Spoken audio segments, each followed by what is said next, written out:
ఒక అసెంబ్లీలో ఎమ్మెల్యేల కులాల యొక్క పరిస్థితి తెలిసినప్పుడు ముఖ్యంగా మన కులం తెలంగాణలో మన కులం 1.2% ఉంది. ఈ రోజున 16 ఎన్నికలు జరిగినాయి ఈ రాష్ట్రానికి. 1743 ఎమ్మెల్యేలు అయితే 1% చొప్పున ఎంతమంది ఎమ్మెల్యేలు ఉండాలి చెప్పండి? 18 మంది కుమ్మరి ఎమ్మెల్యేలు ఉండాలి ఈ రాష్ట్రం. 18 మంది కుమ్మరి ఎమ్మెల్యేలు, కానీ ఎంతమంది ఉన్నారు? ఒక్కరు కూడా లేదు. ఇది మనకు జరిగే నష్టం. కమ్మల యొక్క పర్సంటేజ్ కుమ్మర్ల కన్నా తక్కువ ఈ రాష్ట్రంలో 4 ఎమ్మెల్యేలు ఉన్నారు. ఎలా? మనకన్నా తక్కువ కులం వెలమలు ఈ రాష్ట్రంలో 0.28% ఉంది. మనం వాళ్ళకన్నా మూడింతలున్నాం. వాళ్ళకన్నా మనం ఎంతున్నాం? మూడింతలున్నాం, 1.02. కానీ ఎంతమంది ఎమ్మెల్యేలు అయ్యారు చెప్పండి? 13 మంది ఉన్నారు ఈనాటి అసెంబ్లీలో. 13 మంది. వాళ్ళు 13 మంది ఉంటే మనం ఎంతమంది ఉండాలి చెప్పండి? 13 3 39 మంది ఉండాలా? ఒక్కడు కూడా గాలే. 4 అయితే మనం ఎంతమంది కావాలా? మనం 18 మంది కావాలా? మనం గాలే. ఈ రకమైనటువంటి అవగాహన మనకు అవసరం. మనం ఓట్లు ఎవరికి వేసుకుంటున్నాం? మన తోటి కులాలు ఎవరికి ఓట్లు వేస్తున్నారు? మనలాగా అసెంబ్లీ గడప తొక్కని కులాలు దాదాపుగా 100 కులాలు ఉన్నాయి, బీసీ కులాలు. వాళ్ళందరినీ మనం కలుసుకోగలుగుతున్నామా? మాట్లాడుకోగలుగుతున్నామా? మనతో పాటు ఎస్సీలని ఎస్టీలని కలుపుకోగలుగుతున్నామా? ముస్లింలను కలుపుకోగలుగుతున్నామా అనేటువంటి ఆలోచనలు మనకు రావాల్సిన అవసరం ఉంది.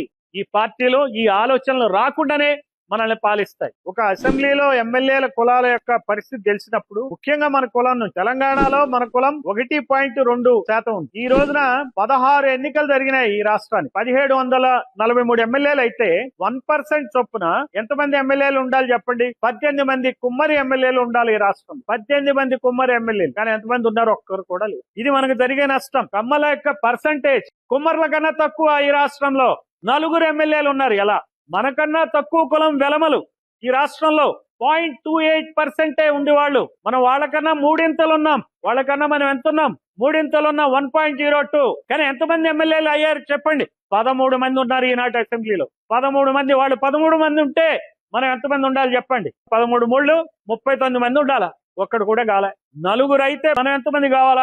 మనం 18 మంది కావాలా? మనం గాలే. ఈ రకమైనటువంటి అవగాహన మనకు అవసరం. మనం ఓట్లు ఎవరికి వేసుకుంటున్నాం? మన తోటి కులాలు ఎవరికి ఓట్లు వేస్తున్నారు? మనలాగా అసెంబ్లీ గడప తొక్కని కులాలు దాదాపుగా 100 కులాలు ఉన్నాయి, బీసీ కులాలు. వాళ్ళందరినీ మనం కలుసుకోగలుగుతున్నామా? మాట్లాడుకోగలుగుతున్నామా? మనతో పాటు ఎస్సీలని ఎస్టీలని కలుపుకోగలుగుతున్నామా? ముస్లింలను కలుపుకోగలుగుతున్నామా అనేటువంటి ఆలోచనలు మనకు రావాల్సిన అవసరం ఉంది.